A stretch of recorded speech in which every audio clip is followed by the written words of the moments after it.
सारा अपना बोल दिया, इसके चेलों ने लिख लिया और उसको 150 वर्ष हो गए पढ़ते ने। वो उन्हीं की लिखी हुई बुक है, दास सुना रहा, पढ़ रहा है। पढ़ना कोई गुनाह नहीं, आप भी पढ़ रहे हो, हम भी पढ़ रहे हैं। आप अकेले पढ़ रहे हो, मैं लाखों को पढ़ा रहा हूं। बता उसमें दुख क्यों मानते हो आप लोग? आपकी पुस्तक अरदास पढ़ा रहा है, अगर वो अच्छा ज्ञान है तो ग्रहण कर लेंगे सारी जनता, और गलत है तो उसको त्याग देंगे। पढ़ाने का यही उद्देश्य है दास। और फिर वो कहते हैं तो निंदा करता है। निंदा तो वो होती है मैं झूठ बोलता हूं और पीठ पाछे कहता हूं, सरेआम बोल रहा हूं। और लगभग 10 वर्ष हो गए टीवी चैनल पर और वीडियो सीडी बना बना के भगत दे रहे हैं कि एक का तो जवाब दे दो, रामपाल ने यह झूठ बोल दी, एक जवाब दे दो तो ये झूठे हैं। तो आज मानो बड़ा बुद्धिमान है। यदि ये ज्ञान गलत है तो हमें क्लियर करके बता दो। अगर ये रामपाल ज्ञान गलत बोल रहा है तो हमें बताओ, और नहीं तो फिर आप भी आओ तो इस दास के ज्ञान से परिचित हो और इसमें बताओ गलत कहाँ है, और ये अपना टिप्पणी दो फिर इसके ऊपर। क्यों नहीं बोलते? 10 साल हो गए दास ने, और सरेआम कह रहा हूं, टीवी चैनलों पर भी बोल रहा हूं, पुस्तकों के माध्यम से भी इनके पोल खोल रहा हूं। क्यों ना बोलते? ये क्यों नहीं बोलते? क्योंकि ये चोर है। अब दास इसलिए बुंडा बुरा कहलाता है कि सच्चाई कहनी पड़ेगी मैंने, क्योंकि मेरे भगवान ने ड्यूटी ला दी। अब किसी ने तो सिर फुड़वाना ही पड़ेगा भाई, इस जनता को जगाने के लिए, इस भोली आत्माओं का कल्याण कराने के लिए। और जब ये जाग जाएंगे फिर आप पर झंडा उठा लेंगे भगवान का।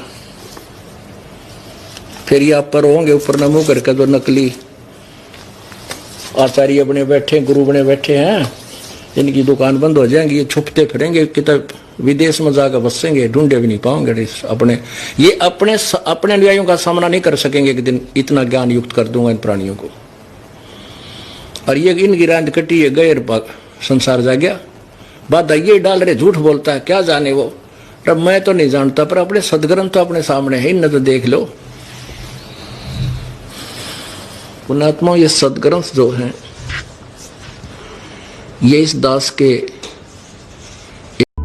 सत्य की स्पीड बेसिक स्लो होती है, पर स्टेडी और स्लोली होती है, स्टेडली होती है। अंत में सत्य की विजय होती है। प्रकाश के सामने अंधेरा रुका नहीं करता, सत्य के सामने असत्य का कोई अस्तित्व नहीं होता। अब आपके सामने है, ये सारा संसार जाग रहा है, सारा विश्व हमारे साथ लगेगा और भगवान की भक्ति करके पार होएगा। ये वो समय है। तो कहने का तात्पर्य ये है कि दास ने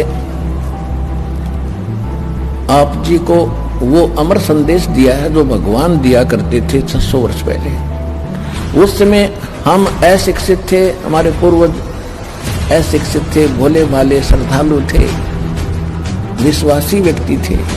उसका दुरुपयोग किया इन काल के दूतों ने, नकलियों ने। हिंदू और मुसलमान धर्म के जितने भी भारतवर्ष में गुरु थे वो कति अज्ञानी थे और हमें आपस में लड़ा लड़ा कर हमें दूर करते रहे। हिंदू और मुसलमान की एक बाढ़ कि महापुरुष का जन्म भारतवर्ष के एक छोटे से गांव में हो चुका है और वह व्यक्ति मानव इतिहास का सबसे महत्वपूर्ण व्यक्ति बनेगा।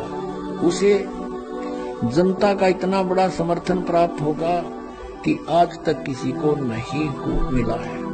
वह महापुरुष नए सिरे से विधान को बनाएगा और वह विश्व के संपूर्ण देशों पर लागू होगा। उसका एक झंडा होगा, उसकी एक भाषा